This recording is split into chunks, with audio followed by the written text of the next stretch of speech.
Pitch Black, released in 2000, about a spaceship carrying 9 passengers, including Riddick, a dark mysterious prisoner being transported to another prison, played by Vin Diesel in his star-launching role. I will now stop trying to do a Vin Diesel impersonation. The ship crash lands on a desolate barren planet with 3 suns. While searching for supplies and equipment to fix their ship, they soon encounter the terrifying daylight-sensitive bioraptors, which come out at night to hunt their prey. Riddick has the ability to see in the dark, and maybe the group's only chance of survival. Can Riddick save the day, or night in this case, and can he even be trusted? Considered a cult movie, made on a $23 million budget and making just over $53 million, it has since spawned a hit and miss franchise. Pitch Black as a standalone movie is a creepy, disquieting, and in my opinion brilliant sci-fi movie. I must have watched it more than I watched people in the showers whilst dressed up as an old woman, which is a lot. Come join me as we check out 10 groovy facts about the awesomeness that is Pitch Black. Please like and subscribe because it makes me feel important and worthy. Don't bother switching out the lights. I can see you. Groovy. Number 1. The Alien Connection.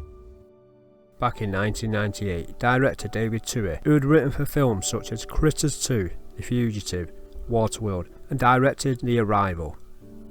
No, not that one. This one with Charlie Tiger Juice Sheen. He was sent a script by Polygram Entertainment, who had released such films as An American Werewolf in London, The Usual Suspects, The Big Lebowski, and many more. This was to be Polygram's last movie, as it had been bought out by Universal, and what a movie to end on. The script had been written by 2 screenwriting brothers, Jim Wheat and Ken Wheat, who had worked on Nightmare on Elm Street 4 and The Fly 2. Twohy was intrigued. He was promised he could direct if he polished the script and took the job. Now here's the Alien connection. David Twohy had written a script for Alien 3, which had never been used, although elements such as the prison setting were. When rewriting the script for Pitch Black, he used elements of his Alien 3 script. All the convicts in Alien 3 became the character of Riddick. The finale of Pitch Black, where Riddick uses his ship to fry some aliens, was more or less how the discarded Alien 3 script ended. Riddick descends from a race called the Furians, from the planet Furia, where I assume they're always furious. Whilst this was touched upon more in the Pitch Black sequel, it's still there. In Alien 3, the prison planet is called Fury, and here is a spoiler in case you've not seen Alien 3.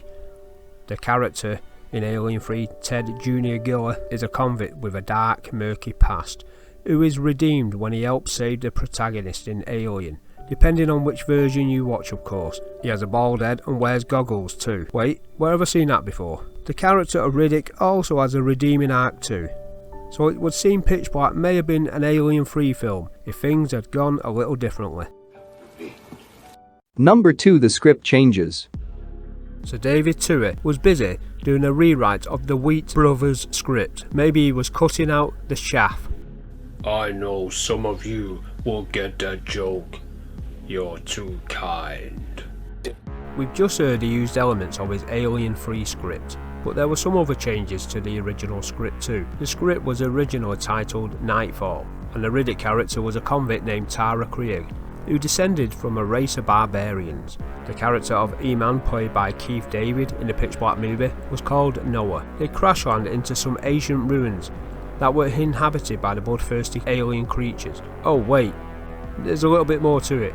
In the original script, they were ghosts of creatures who built the ruins they'd partially destroyed. Most of the cast in the script would make it off the planet alive, but as we witnessed in the movie, this wasn't the case. Some of the script details were actually used in the sequel. The Riddick character actually dies in all versions of the script, but this was changed during shooting, as Vin Diesel and David Twohy realised this character was interesting, and they talked about where they could take the character next, so decided to keep him alive. Number 3. Pitch Black Down Under.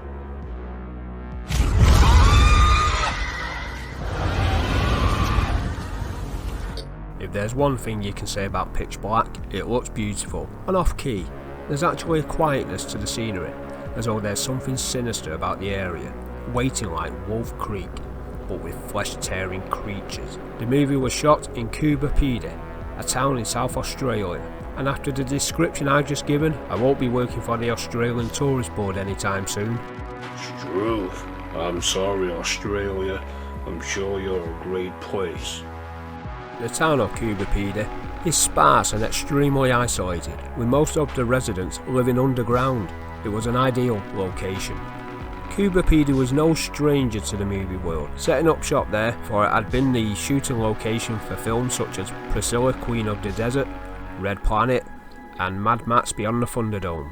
In the movie, there's supposed to be hot with lots of Betty Swallocks, but Groovy was actually pretty cold, around 10 degrees Celsius. Water misters had to be sprayed onto the actors' faces, so they would appear to be sweaty. Vin Diesel was especially cold in just his vest. The film crew would set up the lights to warm the actors in between takes. They should have written it into the movie that Riddick has to wear a woolly jumper to help pull Vin Diesel out. If you're ever in Groovy, walk down Hutchison Street in the main area and you'll see the spaceship that crashes in the pitch black movie. The movie prop was bought by 2 local cave owners once the movie had finished shooting, and it remains there to this day, or night even. Number 4. Vin Diesel wasn't going to play RIDDICK. It's hard to imagine anyone other than Vin Diesel, with his muscular bald head and gravel crunching voice, playing RIDDICK, but that's what almost happened. Vin Diesel was given a script but wasn't a well-known actor at the time, so when he had his audition he sat there with the script in his hand, reading out the lines. Director David Twohy was not impressed. He said it was a really bad audition. Twohy has gone on to say that Vin Diesel's skill is not auditioning, but when he's actually on set inhabiting the role. The studio phoned David Twohy and told him they found his Riddick. Who, he asked. They replied with Steven Seagal. How does it feel to know you're about to die? Director David Twohy said bollocks to that, thankfully, but there didn't seem to be anybody else suitable.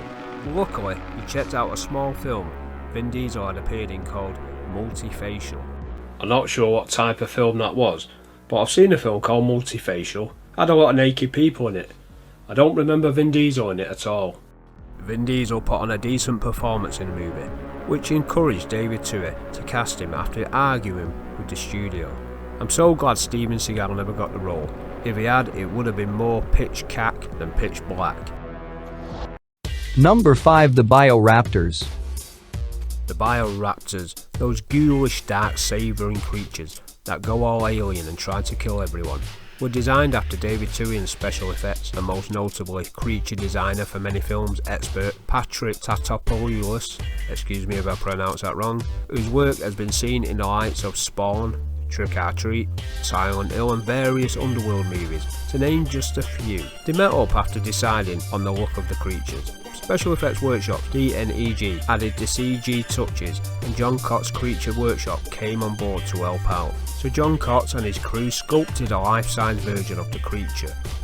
They had to change some of the concept designs to make it more practical, such as it had 2 balls, easy now, in its claws. These were to give it a sonic acoustic device so it could see just like echolocation, but it confused a lot of people who thought they were eyeballs, so they took them out. The creatures were made from mechanics, fiberglass and foam latex, and because the movie was so dark they just hid some of the cables in black velvet. It worked a treat. Puppeteers were also used. There is a scene where Vin Diesel is trying to keep one of the creatures at bay, holding it back, looking like me and my girlfriend during romance times. He was actually restraining 2 puppeteers who were going hell for leather, and it worked Vin Diesel hard. The claws were actually very sharp. He was worried he was going to get sliced up. The reason why the creatures have blue blood is simply to keep the rating lower, so they can get more bums on seats. If the blood were red, it would have likely have received an higher rating. They would literally use buckets of blue blood and throw it around with pure abandonment. DNEG Effects based in London, England, were sent a cast of one of the creatures, so they could begin work on enhancing the creature using digital effects. It works incredibly well, and the creatures look great in the light, let alone the dark. Number 6. A novel idea. Similarities ensue. Robert A. Heinlein, a prolific science fiction writer, released a novel in 1955 titled Tunnel in the Sky. It's claimed it has some striking similarities to Pitch Black. Spoilers for the book coming up should you want to read it. In a nutshell, a group of people are sent to another planet and await rescue after becoming stranded, as various bad shit goes down. There is a character in the novel called Jack, who we later find out is a girl, just as we did with the character also called Jack in Pitch Black, who also turns out to be a girl. There are killer rabbits in Tunnel in the Sky with oversized heads that act all dozy until the dry season when they become rabid flesh eaters, and even feast on other animals that resemble lions. Admittedly, the pitch black creatures are not exactly killer rabbits, but replace season with the dark, and presto, another similarity. Whilst context is key, the similarities are quite interesting.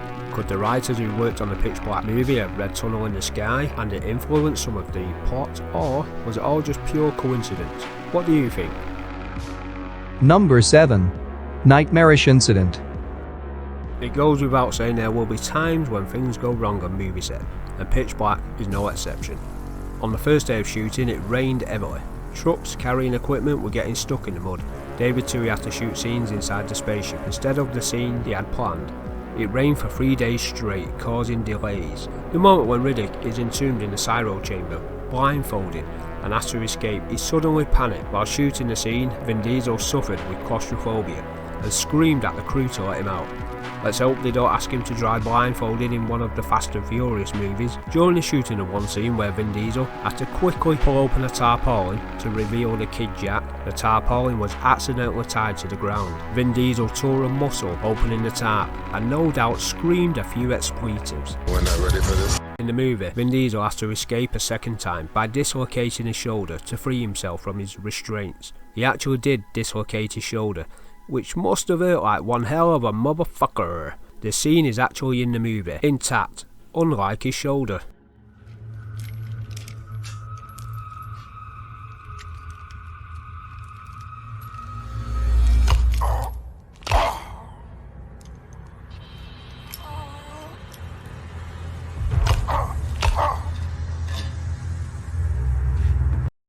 Number 8.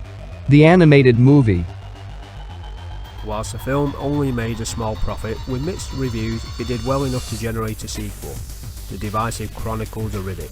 But to bridge Pitch Black and Chronicles, which started with some merc bounty hunters on the trail of Riddick, there was a short animated movie to fill in the gaps called Dark Fury, animated by Peter Chung, who created Aeon Flux, and also worked on Teenage Mutant Ninja Turtles, Rugrats and several more.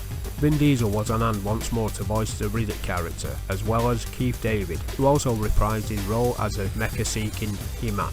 It centres around a crazy lady who collects criminals and stores them in her woman cave, so sends 2 bounty hunters to pursue Riddick, whilst he tries to flee whilst dodging the mercs, who also appear in the movie sequel. It seemed there was a phase where movie studios commissioned animated stories linked to franchise or franchise wannabes, like the Van Helsing one, which sets up the scene at the beginning of the Hugh Jackman starring Van Helsing movie, and it's actually pretty good. Other releases included The Animatrix, a set of animated tales tying the Matrix movies together, a Batman animated collection to tie in with Batman Begins.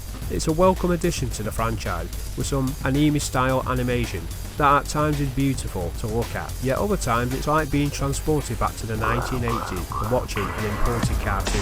I would happily welcome a Riddick animated series. Number 9. Into Pitch Black.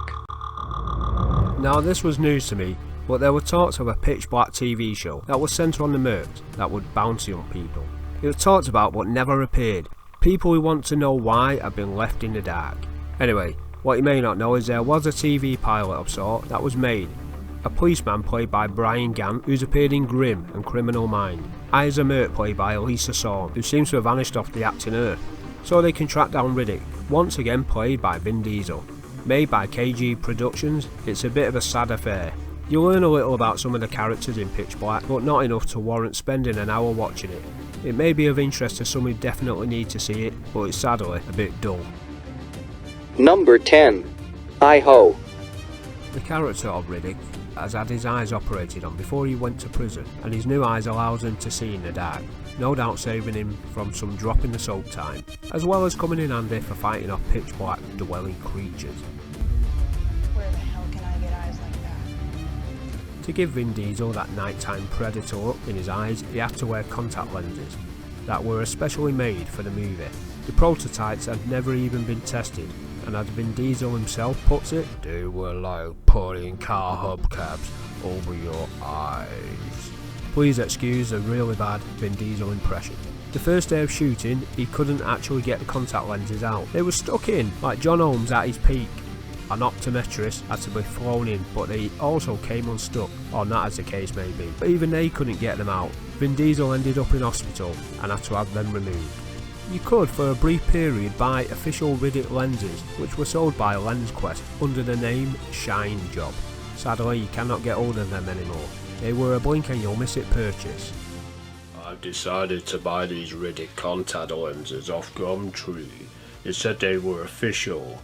I paid £50,000 for them. My eyes! My eyes!